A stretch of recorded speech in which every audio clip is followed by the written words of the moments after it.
Granblue Fantasy Relink was announced all the way back in 2016, a collaboration between Psy Games and Platinum Games, an action RPG based on the very popular mobile game of the same name, Granblue Fantasy. While being in development for a very long time, as far as we know, the game didn't have a rocky development cycle. Only restarted development because Platinum Games left the project in February 2019. So, after all this time, how did the game turn out? Let me talk about it by starting with the story. Now, obviously, this should be no surprise, but this video is going to be talking about spoilers, and it's kind of impossible to talk about the game without spoiling it because of how the game is designed.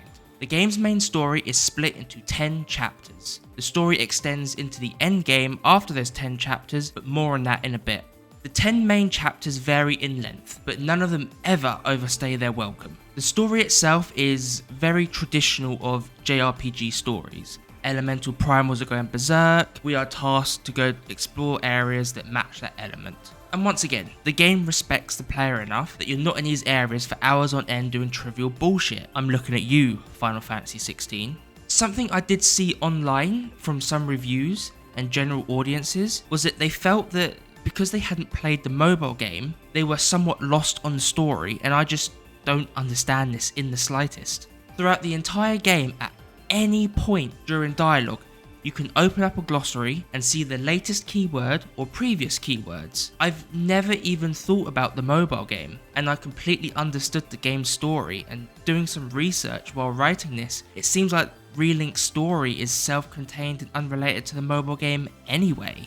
The level design of these chapters is something I really enjoyed. A lot of them are pretty linear, and you just push left stick forward, and here you can find collectibles like crabs, chests, or omen stones, which are challenge stones that spawn a group of enemies, and if you kill them in a certain time frame, you get to fight a powerful enemy with no time limit. The game has one area that I would describe as an actual quote-unquote open area, and that's Dahlia, the desert area. The game also does a really good job at making the areas you fight in feel unique. From knocking over a giant stone god to battling other skyships to board them. This sort of scale and uniqueness in game environments and mechanics is something sorely missed from modern JRPGs.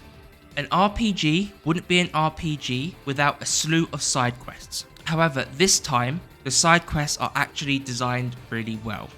I know, in the wonderful world of modern gaming, it sounds like an impossible feat, but it's true.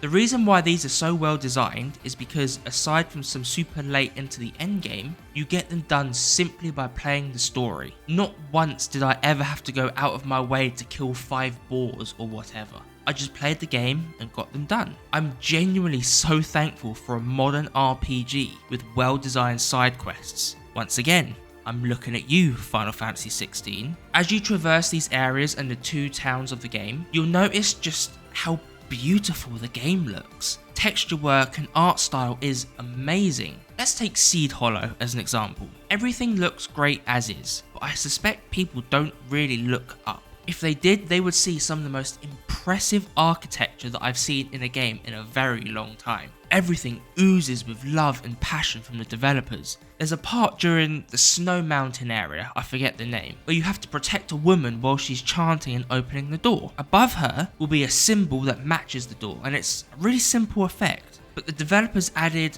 a 3D effect to the symbol above her head that goes to the door. The footage on screen will show it far better than I ever can, but I think it looks really cool. Now I want to get onto the gameplay. The core gameplay loop is kind of basic. Out of the 19 total characters, most characters come down to just doing a combo with square, then hitting triangle for a combo finisher. Some characters require perfect inputs. While I think this gameplay loop and system is somewhat simplistic, I also understand that there are 19 total characters, all with their own variations on this loop, and there's also enough boss variety here that they have struck a decent balance on this. Every character has a wide range of skills that do different things. They're not all just deal damage abilities like most action RPGs. Some skills buff the entire party. Some skills might remove buffs from a boss. Vasaraga, my current main, has the ability to make himself invincible for a set amount of time. Vayne has an ability where you can pop a bubble out and anyone who stands in it will not be damaged for I don't know, 20-25 seconds. This variety is what I've been looking for in an action RPG. So many action RPGs are just action games, but because you can change some trivial stuff about your character, they tack on the RPG to the game. I guess this leads me into the endgame and builds. When you finish the main story, the main content becomes completing quests, which are very reminiscent of Final Fantasy XIV and the trials there. The quests aren't all just boss fights either. You have multiple categories for survival, horde, defense. And I'm gonna be honest, outside of maybe one or two, which are great for farming gold and mastery points, I'd rather just fight the bosses. One thing I'm not massive on is the fact that the quests repeat bosses a lot. Each time you unlock the next difficulty of quests, you'll fight the primals again. You'll fight story bosses again. And I see both sides to this. On one hand, you're just doing the same fights over and over and over again. To some, it might get tedious or even monotonous, but I also see the positives. For me personally, I think it's fine as is. You have 19 characters to play as, all of which have strengths and weaknesses against these fights. So for me, I think the developers have found a pretty decent balance in boss variety and playable character variety.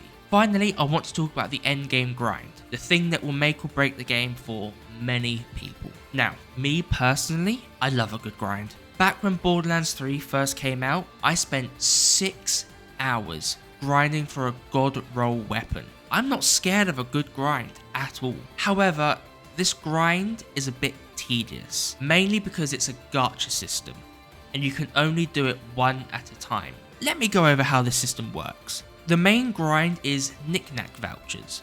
You get these by either having them drop from the harder difficulty endgame quests, or by selling sigils and rightstones, the latter being the main way you obtain them. The more traits on the sigils or rightstones, the more vouchers you get. Now, there's another layer to this because that gacha system with the tickets don't get you the best sigils. You get the best ones from a completely different gacha where you have to build up a bar to be able to do it. From what I remember, I think it's 4 or 5 pulls on the most expensive voucher gacha to get one attempt at the Trans Marvel. I like Trans Marvel as a concept, but every character has unique sigils that directly buff them.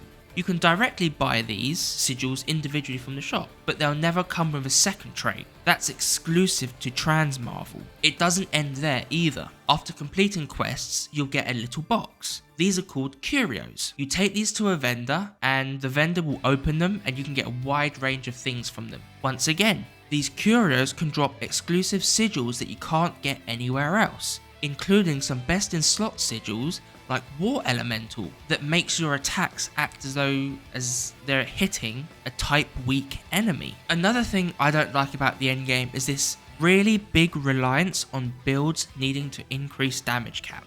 Everything that does damage has a damage cap, and it just feels way too limiting. I also just don't really understand how damage cap works. I was watching a Granblue build guide the other day, and he said about how his damage cap was 2.1 million without War Elemental, and with it jumps up to 2.6 million. Then there's me with my maxed out damage cap trait with a damage cap of 1 million and 1.2 million with War Elemental. I understand that every character is going to have different damage caps, but Vasaraga and Granblue are both relatively similar in mechanics, where they focus on big, heavy, slow attacks. I hope that either in a sequel or whatever Cygame's next game is, damage cap is either gone or the reliance on it is gone. This is the end of my review. Granblue Fantasy Relink is an absolutely incredible first outing for Cygame's first console JRPG. The game has some really strong foundations that future games can very easily build upon. So what's my recommendation?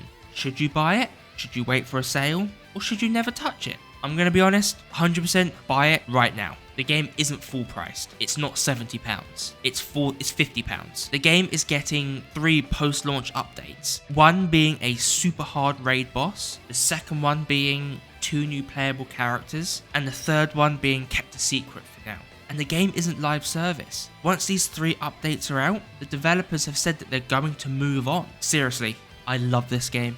This game is incredible. Please buy and support it. It is amazing. It's so good.